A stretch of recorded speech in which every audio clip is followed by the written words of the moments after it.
Hello everyone, मैं नितिन शर्मा आप सभी लोगों का स्वागत करता हूं। नॉटसेट 11 को हमारे पास अब मुश्किल से जो है वो 35 से 40 दिन ही बचे हैं और इस 35 से 40 दिन के अंदर हम नॉटसेट फर्स्ट को कैसे क्रैक करेंगे और साथ के साथ मैं यहाँ पर जो आपको स्ट्रेटजी बताने जा रहा हूँ वो आपकी सेकंड स्टेज की जो एग्जाम होगी उसके साथ भी मैं आपको बताने के लिए जा रहा हूँ। कौन सी चीज हमें क्या करनी होगी, तमाम सब चीजें मैं आपको बताऊंगा। क्या पैटर्न होगा पढ़ने का, कितने घंटे हम पढ़े सर, अब कौन सी चीज हम पढ़े जिसके लिए हम ज्यादा से ज्यादा जो है उसको क्वालिफाई कर सके। तो 80 प्लस मार्क्स हमारा टारगेट है दोस्तों और मैंने इसको निभाया है। ये मैंने खुद के ऊपर प्रैक्टिकली जो है मैं आप सभी लोगों तक साझा करने के लिए जा रहा हूं। आप सभी लोगों को पता है कि 24 जुलाई से एप्लीकेशन स्टार्ट हुआ था और 13 अगस्त तक इस फॉर्म की लास्ट डेट है। ठीक है। और प्रीलिमिनरी का जो एग्जाम है वो 12 सितंबर को होने के लिए जा रहा है। मुश्किल से हमारे पास 30 दिन या 35 दिन है। अब इस 30 या 35 दिन के अंदर हम किस तरीके से तैयारी करें, क्या स्ट्रेटजी हो सकती है, ये मैं मेरे पर्सनल बिहाव के ऊपर मैं आपको बता रहा हूं जो मैंने फॉलो किया था और मैंने सक्सेस लिया। तो सबसे पहले मैं आप सभी लोगों को बता देना चाहता हूं कि नॉटसेट 11 in the 40 days wisdom nursing classes का क्या पैटर्न है कि इस 40 डेज के अंदर 80 प्लस मार्क्स लाना और स्टेज सेकंड को क्वालिफाई करना, ये हमारे लिए सबसे इंपॉर्टेंट चीज है। एप्लीकेशन स्टार्ट हुआ है 24 जुलाई से 13 अगस्त और 12 सितंबर को एग्जाम है। तो 40 डेज डिसिप्लिन के साथ में यदि आप पढ़ोगे, यदि आपको बोल रहा हूं कि आपको इस तरीके से पढ़ लो, तो आपको गारंटी के साथ मैं बोलूंगा कि सिलेक्शन श्योर है। जिसके अंदर सबसे पहला मैं रियलिटी चेक देना चाहता हूं आपको कि आपके पास इनफ टाइम है। बहुत सारे बच्चे ये बोलते हैं कि सर अब समय नहीं है, यही बोलते हैं क्या सर। बहुत सारे स्टूडेंट बोलते हैं कि सर 40 दिन बचे हैं, सर मेरा सिलेबस ही कंप्लीट नहीं हुआ है, सर मैंने अभी तक कोई भी चीज जो है वो कंप्लीट नहीं करी है। ये सभी के जो है वो ट्रुथफुल है। लेकिन मैं आपको बता दूं कि लाइफ के अंदर यदि आपको चेंज करना है ना, तो 40 दिन के अंदर भी आप कर सकते हैं। जुनून और जज्बा होना चाहिए, बशर्ते कि वो आपके अंदर है या नहीं है। ठीक है। यदि फुल्ली डेडिकेशन के साथ में क्लास ले सकता हूं, चाहे कुछ भी परिस्थिति हो, चाहे मेरे जो है वो तबीयत भी खराब हो, लेकिन आपकी क्लास होगी, तो इसका मतलब दोस्तों ये 40 दिन तो तुम कुछ भी कर सकते हो। तो you don't need to study everything. आपको ज्यादा पढ़ने की जरूरत नहीं है कि मुझे ये भी पढ़ना है, मुझे ये भी पढ़ना है। हाई यील्ड टॉपिक्स में आपको बताऊंगा वो आपको कंप्लीट करना है। रिवीजन, एमसीक्यू, तमाम वो सब चीजें, रीडिंग मल्टीपल बुक्स, आप बहुत सारे भागोगे इधर से उधर। कंसिस्टेंसी के साथ में, इंटेलिजेंस के साथ में आप पढ़ोगे और मैं बताऊंगा कि 80 प्लस मार्क्स तुमने स्टेज फर्स्ट के अंदर कैसे क्रैक करोगे, ये गारंटी के साथ मैं आपको बोलूंगा। चैलेंज करके जा रहा हूं और कमेंट सेक्शन के अंदर जो जो कमेंट कर देगा ना कि सर मैं इस चैलेंज को एक्सेप्ट कर रहा हूं, मैं मान जाऊंगा कि जब मैं उससे पूछूंगा कि क्या तेरा सिलेक्शन हुआ, तो तुम्हारा यही आंसर आएगा कि यस सर, इस लाइन से हमारा जो है वो सिलेक्शन हुआ। जहां पर मेरा टारगेट क्या है, टारगेट स्कोर क्या है कि स्टेज फर्स्ट को क्वालिफाई करना सबसे पहले है और मैं चाहता हूं कि मेरे मार्क्स 80 प्लस आए। कैसे आए? सेफ क्वालिफिकेशन जरूरी है, कॉन्फिडेंस लेवल आएगा स्टेज सेकंड के लिए, क्योंकि प्रिपरेशन स्टेज सेकंड की भी तो करनी है। तो हमारे लिए हमारा गोल क्या है? सबसे पहले एक्यूरेसी या अटेम्प्ट्स। मेरे लिए सबसे पहली प्रायोरिटी होगी एक्यूरेसी। मैंने दोस्तों कभी भी नेगेटिव मार्किंग को जो है वो बढ़ने ही नहीं दिया, क्योंकि हमेशा यदि आप नेगेटिव मार्किंग को कंट्रोल करोगे तो एक की है, चाबी है ऐसी, जो एक्यूरेसी। और एक्यूरेसी अटेम्प्ट्स की तुलना के अंदर बहुत ज्यादा बड़ी होती है। तुम अटेम्प्ट करोगे 100 क्वेश्चन, गलती से तुमने नेगेटिव मार्किंग कर दी तो दोस्तों तुम्हारी एक्यूरेसी खराब हो गई। और दोस्तों एक्यूरेसी खराब है तो यहां से हम कंपटीशन से आउट हो जाएंगे। तो मेरा गोल सबसे पहला होगा एक्यूरेसी, क्वेश्चंस को गलत नहीं होने देना। अटेम करूं तो ऐसे अटेम करूं जहां पर हर एक टॉपिक से क्लियरली कंसाइज तरीके से चलूं। गोल्डन रूल क्या है मेरे 40 डेज का? शुरुआत के आज से यदि मैं स्टार्ट करता हूं तो फेज फर्स्ट 1 से 15 दिन तक मैं कंप्लीटली हाई हील्ड सब्जेक्ट्स पढ़ूंगा। मैं आपको बताऊंगा कि कौन कौन से सब्जेक्ट है। सेकंड फेज जो है वो 16 से 25 दिन की होगी, जिसके अंदर मैं रिवीजन भी करता रहूंगा, पीवाईक्यू भी करूंगा। रिवीजन, प्रीवियस ईयर के क्वेश्चन बहुत इंपॉर्टेंट है दोस्तों। ये वाली जो चाबी है ना, यही सबसे बड़ी चाबी है सक्सेस की। सेकंड और थर्ड फेज तो ये मान लो कि मजा आ जाएगा। थर्ड फेज जो है वो 26 से 34 दिन की है, जहां पर मैं मॉक टेस्ट देता हूं। वीक एरियाज, आपके बहुत सारे वीक एरिया है। यदि आप जैसे नोट से 60 डेज मेंटरशिप बैच के अंदर होंगे तो वहां पर तो वीक एरिया को ज्यादा जो है ना हम प्रमोट कर रहे हैं कि यहां पर आपसे गलती होती है, आप यहां पर ध्यान रखना। वो मॉक टेस्ट के अंदर आप गलती करते हैं, वहां से सीखते हैं, उस वीक एरिया को मैं यहां पर कंप्लीट करवा रहे हैं। और ये दोनों ही ऐसी फेज है दोस्तों जो गोल्डन फेज में बोलता हूं, जहां पर सबसे ज्यादा स्टूडेंट यहीं पर मात खाता है। एक तो रिवीजन प्रॉपर सही तरीके से, पीवाईक्यू की प्रैक्टिस बिल्कुल जीरो है। मॉक टेस्ट तो हम देते ही नहीं है, डायरेक्टली एग्जाम के अंदर जाकर बैठते हैं और वीक एरिया का हमें पता ही नहीं है। फोर्थ फेज के अंदर 35 से 40 जहां पर फाइनल रिवीजन और शॉर्ट नोट्स जो आपने बनाए हैं, मैं मेरी कॉपी जो आपको दिखाऊंगा उसके अंदर मैंने शॉर्ट नोट्स बनाए हुए हैं मेरे, कि मैं किस तरीके से उन सब चीजों का रिवीजन करने वाला हूं। डेली स्टडी टाइम टेबल होना चाहिए। मॉर्निंग के अंदर आपको रिवाइज करना है पुराना 2 घंटे का जो चीज आपने पढ़ी है। ठीक है, रिवीजन इज द बेस्ट की फॉर द सक्सेस। रिवीजन जब तक नहीं करोगे तब तक मजा नहीं है। मॉर्निंग सेशन बहुत अच्छा होता है, नई सब्जेक्ट को पढ़ो 2 से 3 घंटे तक। आफ्टरनून के अंदर एमसीक्यू की प्रैक्टिस करो कम से कम 2 से 3 घंटे, कम से कम 250 से 300। मैं तो यहां पर ज्यादा से मैक्सिमम 600 एमसीक्यू करता था। मैं तो तुम्हें स्टार्टिंग के अंदर बता रहा हूं कि 250 से 300 एमसीक्यू की प्रैक्टिस करो इवनिंग के अंदर। वो 2 सब्जेक्ट 2 घंटे के लिए तुम सब्जेक्ट को टाइम दो। नाइट के अंदर शॉर्ट नोट्स और तुम रिवीजन दो 1 घंटा। टोटल 8 से 10 घंटे सफिशियंट होते हैं किसी भी आम आदमी के लिए सिलेक्शन लेने के लिए। मैं तो ये नहीं बोलूंगा कि तुम्हें जो है 16-16 घंटे 12-12 घंटे पढ़ने। मैं तो 8 से 10 घंटे पढ़ता था। मैं मेरा रियलिटी के अंदर तुम्हें बता रहा हूं कि मैं किस तरीके से स्टडी करता था। अभी मैंने बताया कि हाई यील्ड सब्जेक्ट कौन से हैं। अभी रिसेंट के अंदर जो नोटसेट का पैटर्न जो हमने देखा है, या मैं देखूं कि एग्जाम के पॉइंट ऑफ व्यू से यदि मैं देखता हूं, तो मेडिकल सर्जिकल नर्सिंग से बहुत सारे क्वेश्चंस पूछे जा रहे हैं। फंडामेंटल ऑफ नर्सिंग से, फार्मेकोलॉजी कभी पहले पूछता ही नहीं था। सीएचएन, जहां पर ये मेजर सब्जेक्ट है जिन्हें मैं 5 स्टार देकर बैठा हुआ हूं। 4 स्टार में ओबीजी को देता हूं, पीडियाट्रिक को देता हूं, साइकेट्रिक को देता हूं। ठीक है, और 3 स्टार में किसको देता हूं? रिसर्च को देता हूं, मैनेजमेंट को देता हूं, न्यूट्रिशन को, एनाटॉमी फिजियोलॉजी, माइक्रोबायोलॉजी। ये छोटे सब्जेक्ट है लेकिन वेटेज इनका भी है। मेरे लिए ये सबसे ज्यादा मोस्ट जो है वो प्रीफरेबल क्या है, हाई यील्ड सब्जेक्ट है, जहां पर सबसे ज्यादा मैक्सिमम क्वेश्चंस पूछे गए हैं। अभी नोट सेट 8 9 10 का जो लेवल यदि मैं देख रहा हूं, तो इन इन 2 कोर सब्जेक्ट से बहुत सारे क्वेश्चंस आपके पूछे गए हैं। बात करता हूं कि मोस्ट रिपीटेड चैप्टर्स कौन कौन से हैं जो बार बार रिपीट हो रहे हैं। क्योंकि अभी रिसेंट के अंदर मैं नोट सेट के पेपर करा रहा हूं, 1 से 10 तक जो पेपर हो चुके हैं वो प्रीवियस के। वहां पर जितना भी मैंने एनालिसिस किया, सारे पेपर्स को जब मैंने एनालिसिस किया, तो जो रिपीटेड जहां पर से क्वेश्चन आए तो फंडामेंटल से आए हैं, इन्फेक्शन कंट्रोल से, नर्सिंग प्रोसेस से और कोड ऑफ एथिक्स से। मेडिकल सर्जिकल नर्सिंग सीवीएस से बहुत सारे क्वेश्चन पूछे, रेस्पिरेटरी से, किडनी से, शॉक से और ईसीजी से भी बहुत सारे क्वेश्चन। फार्मेकोलॉजी से एंटीबायोटिक से question, autonomic nerve system, endocrine, emergency drug से क्वेश्चन पूछे गए। एंडोक्राइन के अंदर डायबिटिक से हर बार क्वेश्चन आ रहा था।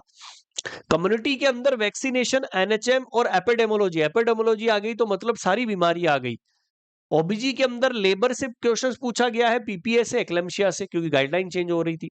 पीडियाट्रिक के अंदर growth and development, neonatal care और साइकेट्रिक से जितने डिसऑर्डर थे, थेराप्यूटिक कम्युनिकेशन, कम्युनिकेशन से भी अब बहुत सारे क्वेश्चंस बनने लग गए हैं। तो ये सबसे ज्यादा मोस्ट रिपीटेड चैप्टर मैंने जो है वो एनालिसिस किया, जो मैंने आपको जो है मैं साझा कर रहा हूं। कैसे कंप्लीट करूं सिलेबस को, आपका यही जो है वो क्वेरी ज्यादा रहती कि हाउ कैन जो है कंप्लीट द सिलेबस। सबसे पहले आपको सारी क्लासेज अटेंड करनी है दोस्तों। जो भी क्लासेज आप पढ़ रहे थे, जहां से भी आप पढ़ रहे हो, सारी क्लासेज आपको अटेंड करनी है। नोट्स को अच्छे से रीड करना है, सोल्व करना है उस एमसीक्यू को। तुम्हें शॉर्ट मार्क्स बनाना है, शॉर्ट नोट्स बनाना है कि यार ये मेरे लिए चीज नहीं आई है, मैं इसको अलग से लिख लेता हूं। क्योंकि जब तुम रिवाइज करोगे, इसको रिपीट करोगे एवरीडे, तो ये सारी चीजें तुम्हारे लिए जो है वो 5 स्टार जो है वो बन जाएगी। और तुम्हें उस टाइम जो है वो प्रॉब्लम नहीं आएगी कि जब तुम ये बोलोगे कि मेरा सर सिलेबस कंप्लीट नहीं है। तो पहला सबका यही पॉइंट होता है कि मेरा सिलेबस कंप्लीट नहीं है। सिलेबस कैसे कंप्लीट करना है वो भी मैंने बता दिया। सर रिवीजन की क्या स्ट्रेटजी होगी? मेरा रूल था हमेशा, मेरा हमेशा का रूल रहा है 1-7-15 रूल। हो सकता है सबका अलग अलग रूल हो। मैं 1-7-15 के ऊपर लड़ाई करता था। एक का मतलब क्या था कि आज जो मैंने चीज पढ़ी है, मैं उसको 7वें दिन वापस रिवीजन करता था नोट्स के थ्रू। फिर 7 दिन जो पढ़ी उसको 15 दिन के बाद में रिवीजन करता था, और final revision before the exam होता था। और ये revision is the key of the retention. मैंने बोला है ना कि जो चीज आप रिवीजन से निकाल सकते हो वो मजा ही कहीं और है। तो ये मेरा रूल था स्ट्रेटजी का कि 175 1 का मतलब जो आज चीज मैंने पढ़ी 7 दिन पे फिर पढ़ी, फिर 15 डेज के ऊपर पढ़ी, तो ऐसी कोई चीज मेरे लिए मायने नहीं रखी जो मैंने उस चीज को छोड़ा हो। तो ये रूल जरूर याद रखिएगा, मेरी तरफ से आप सब लोगों के लिए गिफ्ट है दोस्तों। एक बार फॉलो करके जरूर देखना दोस्तों, मेरे अकॉर्डिंग, क्योंकि मैंने फॉलो किया है। स्लाइड नंबर 10 है पीवाईक्यू और एमसीक्यू स्ट्रेटजी, जहां पर प्रैक्टिस प्रीवियस पेपर्स के note set, AIIMS, ESIC, RRB, DSSB, PGIMER, SGPGI, GMCH. आपको डेली टारगेट करने 300 प्लस एमसीक्यू। आपको एनालिसिस करना है कि यार मेरी मिस्टेक कहां पर हुई है। एवरी वीक मॉक टेस्ट आपको देना है, 2 से 3 फुल लेंथ मॉक टेस्ट आपको देना है। एवरी टेस्ट आपको देखकर चेक करना है कि आपने मिस्टेक कहां करी, कौन से टॉपिक मेरा वीक चल रहा है, क्या मैं वहां पर उसको दोबारा से दे सकता हूं। तुमने पढ़ा और पढ़ने के बाद में तुम उस जो है उसको डोंट चांस स्कोर, मतलब तुम अपने आप इंप्रूवमेंट कर लोगे। जब तुम अपने आप के अंदर कमी निकालना स्टार्ट कर दोगे ना, तो मैं गारंटी के साथ बोल रहा हूं कि वो चीज तुम्हारे लिए बेटर हो जाएगी, तुम्हारे लिए और आसान हो जाएगी। तो ये 300 प्लस एमसीक्यू एनालिसिस करो, कहां पर मिस्टेक करी, तुमने फुल मॉक लेंथ टेस्ट दिया और फिर डोंट जो है इंप्रूवमेंट, आप उसके अंदर इंप्रूवमेंट करो। देखो मैंने जो है एक पोल करवाया था, जिसके अंदर की मेरे को लास्ट माइन्यूट्स में आप विजडम के साथ क्या प्रिपेयर करना चाहते हैं। 7% लोगों ने दिया कि सर हम जो प्रिपेयर करना चाहते हैं वो PYQ series, image based MCQ 59% लोगों ने दिया, टॉपिक वाइज एमसीक्यू सीरीज 22% लोगों ने दिया, clinical scenario based question 12%। Already देखो क्लिनिकल सिनेरियो बेस्ड क्वेश्चन चल रहे थे, टॉपिक वाइज एमसीक्यू सीरीज आपकी ऑलरेडी चल रही थी, पीवाईक्यू सीरीज मैं करवा रहा हूं। अब एक बात थी यहां पर इमेज बेस्ड की, कि इमेज बेस एमसीक्यू सीरीज लेकर आएंगे। तो जल्द ही आप सब लोगों के लिए इमेज बेस एमसीक्यू सीरीज हम लेकर आएंगे, जहां पर आपको हर एक सब्जेक्ट के इमेज बेस मिक्सअप में मैं करवाने वाला हूं। ठीक है, उसके लिए मैं आपको बता दूंगा। लास्ट 7 डेज का प्लान है कि कोई ऐसा न्यू टॉपिक ना पढ़ो जो हमें नहीं आता हो, फोकस करो। तुम्हारे जो शॉर्ट नोट्स बनाए हैं पीवाईक्यू के ऊपर, तुमने जो गलत क्वेश्चन किए थे, मैं मेरी कॉपी के अंदर गलत क्वेश्चन लिख लेता था कि मेरे से ये क्वेश्चन गलत हुआ, मैंने कहां पर मिस्टेक करी। मॉक टेस्ट दोगे, हाई यील्ड चैप्टर्स तुम पढ़ोगे, लास्ट 7 डेज के अंदर कोई नई चीज नहीं पढ़ी है। एग्जाम डे के अंदर स्ट्रेटजी होगी, 7 से 8 घंटे सोना है, बढ़िया खाना खाना है, जल्दी पहुंच जाना है, रीड करना है क्वेश्चंस को केयरफुली, इजी क्वेश्चन सबसे पहले अटेम्प्ट करो, पैनिक नहीं होना है। कि एग्जाम्पल के तौर पर मैं आपको बताता हूं कि UP triple S C ANM का एग्जाम था पिछले इस जनवरी फरवरी के अंदर, आना था नर्सिंग का सिलेबस, लेकिन गलती से क्या हुआ, नर्सिंग नॉन नर्सिंग दोनों का आ गया। नर्सिंग का सिलेबस उनका कोर सिलेबस था, उन्होंने बहुत अच्छी तरीके की मेहनत करी, लेकिन दोस्तों गलती कहां कर दी कि जैसे ही नॉन नर्सिंग का दिखा तो पैनिक हो गए, और जो चीज नर्सिंग की आती थी वो भी गलत करके आ गए। तो आप उन चीजों के ऊपर जो है वो पैनिक मोड पर ना जाइए जो हमारे क्वेश्चंस को गलत करा दे। इजी क्वेश्चंस को अटेम्प्ट करो आराम से, क्वेश्चंस को रीड फुल केयर तरीके से जो है वो पढ़िए। ठीक है, मैंने आपको बता दिया है। डू एंड डोंट, रिवाइज करो daily, stay positive, practice MCQ करो, लेकिन क्या नहीं करना है, न्यू बुक कभी मत पढ़ना, कंपेयर मत करना अदर से कि यार इस क्वेश्चंस को तू आंसर तू दे दिया मैंने नहीं दे पाया, क्योंकि हमारा दोस्त हमारी ही लंका लगाता है। इसलिए ये चीज जो है वो ध्यान रखना। वॉच रैंडम वीडियो, बहुत सारे वीडियोज आपको यूट्यूब के ऊपर मिल जाते हैं, ठीक है, कोई ज्ञान देकर चला जाता है और हम उसके चक्कर में अपने जो सही चीज पड़ी हुई है उसको गलत कर दे। एक के ऊपर ट्रस्ट रखो, कहीं से भी पढ़ो एक के ऊपर ट्रस्ट रखो, पैनिक नहीं होना दोस्तों आपको। लाइफ स्टाइल आपकी यही है कि 7 से 8 घंटे आपको सोना है, हेल्थी खाना खाना है, घर पर वॉक एक्सरसाइज आराम से करो, एवरी ब्रेकफास्ट करो, कोई दिक्कत वाली बात नहीं है, हेल्थी बॉडी रहेगी, हमारे लिए अच्छी मेमोरी जो है वो रहने वाली है दोस्तों। खाना ही सही नहीं खाएंगे तो कैसे करेंगे। अवॉइड करना है, बहुत सारे बच्चे जो है 40 दिन तक जो है वो बढ़िया इंस्टाग्राम फेसबुक चला रहे होंगे, तो मेरी हम्बल रिक्वेस्ट है कि ये सोशल डिस्ट्रैक्शन जो है वो हमें दूर करता है एग्जाम के पॉइंट ऑफ व्यू से, कि सर छोड़ेंगे नहीं, इंस्टाग्राम चलाएंगे, फेसबुक चलाएंगे, रील देखेंगे, बिना रील देखे बिना हमें नींद कहाँ आती है, बिना स्नैपचैट बिना एक स्नैप भेजे कैसे नींद आएगी। तो अननेसेसरी व्हाट्सएप ग्रुप्स के अंदर जुड़ जाते हैं और आपको रेंडमली चीजें मिलती है तो आप डिस्ट्रैक्शन हो जाते हैं। आपको डिसिप्लिन टुडे करना है, सिलेक्शन आपका टुमारो होगा। यदि आज आप डिसिप्लिन के अंदर है, सिलेक्शन आपका कल होने के लिए जाएगा। तो ये लाइन जरूर याद रखना, आज का डिसिप्लिन कल आपको सिलेक्शन देगा। तो इन चीजों से जरूर जो है वो 40 डेज के लिए आप जो है वो दूर रहिए। कॉन्फिडेंस को बिल्डअप करेंगे, बिल्डअप करने का तरीका मैंने बता दिया, रिवीजन करो, प्रैक्टिस करो, मॉक टेस्ट दो, कंसिस्टेंसी के साथ में पढ़ते रहो और डेली अपने लिए नॉटसेट 11 को क्वालिफाई करने के लिए जज्बा रखो। जज्बा रखेंगे तभी आगे बढ़ेंगे। कॉमन मिस्टेक क्या करती है, बहुत सारी बुक्स हम पढ़ते हैं, ठीक है, कि ये भी पढ़ लेते हैं, ये भी पढ़ लेते हैं, यार मार्केट के अंदर ये वाली बुक आई है, रिवीजन हम करते नहीं है, इग्नोर करते हैं उन सभी सब्जेक्ट को, मॉक टेस्ट देने बैठ गए, ठीक है, स्किप करना स्टार्ट कर दिया, सही तरीके से सो नहीं पा रहे हो, पैनिक हो रहे हो लास्ट मिनट के अंदर। तो ये सब चीजें आपको अवॉइड करनी है दोस्तों। डेली सक्सेस चेकलिस्ट होनी चाहिए। चेकलिस्ट जानते हो, जैसे आप हॉस्पिटल के अंदर ड्यूटी करते हो तो क्रेस कार्ड के ऊपर एक चेकलिस्ट लगा हुआ है कि एट्रोपिन के 5 इंजेक्शन रखे हुए हैं कि नहीं है, एडीआर के इंजेक्शन रखे हुए हैं कि नहीं है। तो चेकलिस्ट करो कि क्या मैंने 8 से 10 घंटे पढ़ा, क्या मैंने रिविजन किया, क्या मैंने 300 एमसीक्यू करे, ठीक है, पूरे 1 से 40 दिन का पूरी चेकलिस्ट बनाओ। क्या मैंने शॉर्ट नोट्स अपडेटेड किए कि कोई चीज मेरे लिए आई, क्या मैंने मॉक टेस्ट दिया, मैंने एनालिसिस किया, मैंने कहां पर गलती करी, क्या मैंने एक्सरसाइज करी, क्या मैं सोया। 40 डेज तक ये करोगे ना चेकलिस्ट, ठीक है, तो तुम अपने आप से जो है तुम्हारी आदत बन जाएगी, क्योंकि एक बार आदत बन जाएगी फिर प्रॉब्लम नहीं है। फाइनल मोटिवेशन यही होगा कि you don't need to become the smartest candidate, ठीक है, कि आपको स्मार्टेड कैंडिडेट नहीं बनना है, you only the become the most consistent confidently candidate next the 40 days. मेहनत करो दबाकर।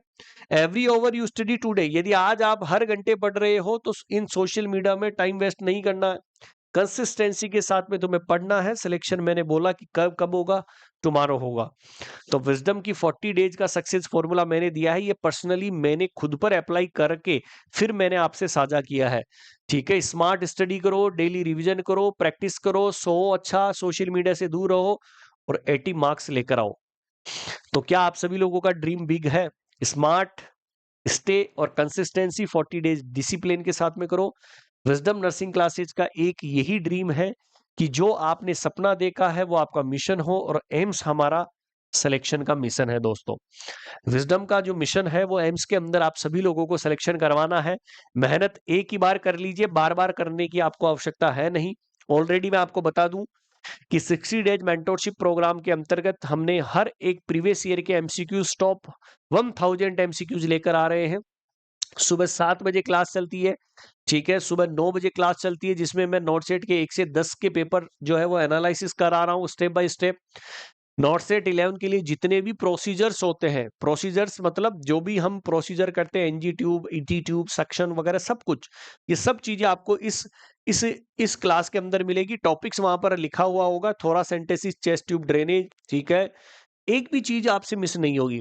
देन नॉटसेट पीडियाट्रिक के लिए स्पेशल रैपिड रिवीजन सीरीज चला रखी है, जहां पर जैसे हर एक टॉपिक से रिलेटेड क्वेश्चंस लेकर आती है मैम, ठीक है। और मेडिकल सर्जिकल नर्सिंग जो मोस्ट एक्सपेक्टेड क्वेश्चंस है नॉटसेट 11 के लिए, याशवी मैम लेकर आते हैं। अभी भी यदि आपने नहीं ज्वाइन किया है तो अभी भी आपके पास में समय है, 35 से 40 दिन है, आप करेक्ट कर सकते हैं।